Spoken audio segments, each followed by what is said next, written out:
বাংলা একটি প্রবাদ আছে, কাটা দিয়ে কাটা তোলা। ম্যাচের আগের দিন জিম্বাবুয়ের ফাস্ট বোলারদেরকে একটু বিশ্রাম দিয়ে বাংলাদেশি নেট বোলারদেরকে দিয়েই প্রস্তুতি সেরে নিয়েছেন জিম্বাবুয়ের ব্যাটাররা। আজকের অনুশীলনে কিন্তু বাংলাদেশের জিম্বাবুয়ের পেসাররা খুব বেশি বোলিং করেননি, মূল মাঠে একটু ওয়ার্ম আপ করেছেন, অল্প কিছুক্ষণ বোলিং করেছেন, এরপর তারা কিন্তু পুরোটা সময় বিশ্রাম নিয়েছেন। আর অন্যদিকে এই যে আউটার মাঠ, এখানে জিম্বাবুয়ের ব্যাটাররা প্র্যাকটিস করেছে এবং পুরোটা সময় কিন্তু যারা বাংলাদেশ দলের নেট বোলার ছিল তাদেরকে দিয়ে প্র্যাকটিসটা সেরে নিয়েছেন, অর্থাৎ পেসারদেরকে রেস্ট দেওয়া হয়েছে, তাদের এনার্জি যেন লস না হয় সেদিকটাই তারা খেয়াল রেখেছেন। বাংলাদেশ এবং জিম্বাবুয়ের মধ্যকার প্রথম টেস্টটা আগামীকাল মাঠে গড়াবে। দু দলের শক্তিমত্তা কেমন, কোন দল কোথায় এগিয়ে আছে সেটা নিয়ে একটু কথা বলবো। প্রথমে যদি আমরা ব্যাটিং ইউনিটের কথা বলি, তাহলে জিম্বাবুয়ের দলটা যদি দিকে একটু তাকাই, সেখানে আসলে অভিজ্ঞ ক্রিকেটার আছেন মাত্র 3 জন। ক্রেগ অরভিন আছেন শন উইলিয়ামস আছেন, ব্রায়ান ব্যানেট আছেন। তারা আসলে জিম্বাবুয়ের ব্যাটিংয়ের মূল ভরসা। আর অন্যদিকে যদি বাংলাদেশের কথা বলি, তাহলে বাংলাদেশের যে খুব বেশি অভিজ্ঞ ব্যাটার অনেক বেশি আছে এমন না, তবে মুশফিকুর রহিম, নাজমুল হোসেন শান্ত, মমিনুল হক, তারা কিন্তু বেশ নির্ভরযোগ্য ব্যাটার। এবং বাংলাদেশের ব্যাটিংয়ে সবচেয়ে বড় সমস্যাটা হচ্ছে ওপেনিংয়ে সাদমান ইসলাম থাকছেন, এটা কনফার্ম। আর অন্যদিকে মাহমুদুল হাসান জয় এবং জাকির হাসান, এই দুজনের মধ্য থেকে যে কোনো একজন ওপেনিং করবেন সাদমানের সঙ্গে। সাদমান সবশেষ টেস্টে তার হাফ সেঞ্চুরি আছে এবং ডিপিএলও তিনি ভালো খেলেছেন, কিন্তু জাকির হাসান এবং মাহমুদুল হাসান জয় তাদের সবশেষ কয়েকটা টেস্টে তাদের পরিসংখ্যান ভালো নেই এবং ডিপিএলও কিন্তু সেভাবে তারা রান পাননি। তো সেই দিক থেকে আসলে ওপেনিং নিয়ে বাংলাদেশের কনসার্নটা থেকে যায়। এরপর ওয়ান ডাউনে নাজমুল হোসেন শান্ত আসলে যে খুব ভালো রান পাচ্ছেন বিষয়টা এমনও না। আবার এরপরে আছেন মমিনুল হক, তিনি ধারাবাহিকভাবে ভালো করছেন বা ভালো করেন।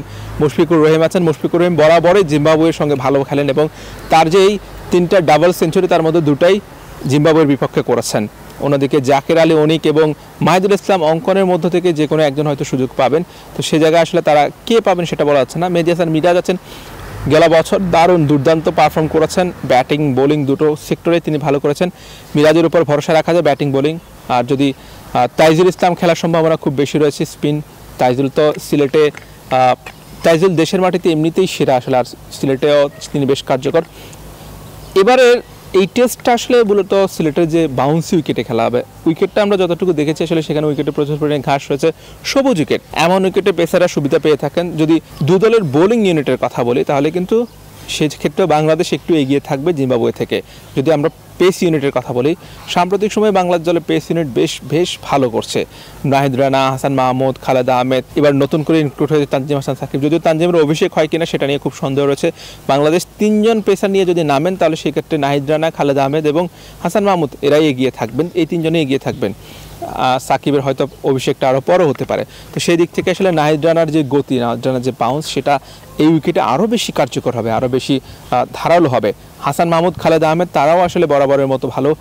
সেই দিক থেকে আসলে যদি জিম্বাবুয়ের পেস ইউনিটটা যদি আমি একটু দেখি, আছেন আসলে ব্লেসিং মুজারাবানি আছেন, তাদের সবচেয়ে বড় অস্ত্র যেটা। এরপরে রিচার্ড অ্যানগারাবা আছেন, রিচার্ড অ্যানগারাবা বাংলাদেশে বিপিএল খেলেছেন, এই উইকেট সম্পর্কে ধারণা আছেন। আরও 2-1 পেসার রয়েছেন, এছাড়া লেগ স্পিনার আছে। তো সেই দিক থেকে আসলে বোলিং ইউনিটটা হিসাব করলে বাংলাদেশকে একটু এগিয়ে রাখতে হবে।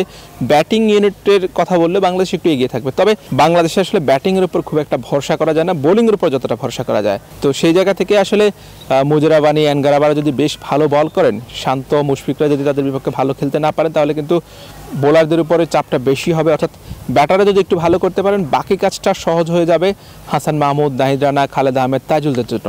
তো বাংলাদেশ সবশেষ জিম্বাবুয়ের বিপক্ষে টেস্ট খেলেছিলেন 2020 সালে। সে ম্যাচে বাংলাদেশ ইনিংস ব্যবধানে জিম্বাবুয়েকে হারায়। আর আরেকটা ব্যাপার হচ্ছে যে সিলেটের মাঠে বাংলাদেশ জিম্বাবুয়ের সঙ্গে একটা মাত্র টেস্ট খেলেছেন 2018 সালে। সেই টেস্টে কিন্তু বাংলাদেশ হেরে গেছে জিম্বাবুয়ের বিপক্ষে, 151 রানে হেরেছে। অর্থাৎ জিম্বাবুয়ের বিপক্ষে বাংলাদেশ টেস্ট ম্যাচটা জিতেছে, কিন্তু সিলেটে বাংলাদেশের বিপক্ষে জিম্বাবুয়ের পরিসংখ্যানটা ভালো। দু দলের কিন্তু সমান সম্ভাবনা রয়েছে আসলে হার জিতের, যেহেতু আসলে এখানকার যে কন্ডিশন, এখানে আসলে টেস্ট ড্র হওয়ার কোনো সম্ভাবনা নেই, হয় কোনো দল জিতবে না হলে হারবে।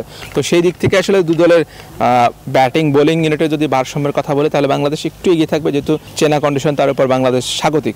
সেই জায়গা থেকে বাংলাদেশ অবশ্যই এগিয়ে রাখবো। তবে শেষ 4টা টেস্ট দেশের মাঝে বাংলাদেশ দল কিন্তু জিততে পারেনি, তো সেটাও আসলে মাথায় থাকবে। তবে আশা রাখছি যে বাংলাদেশ দল ভালো কিছুই করবেন, ভালো কিছু উপহার দেবেন এবং সিলেট টেস্টটা বাংলাদেশ জিম্বাবুয়েকে হারিয়ে 18 সালে যে হেরেছিল বাংলাদেশ দল, সে প্রতিশোধটা নিয়ে নেবে। Hussain Arman, BD cric time, Sylhet international cricket stadium, Sylhet.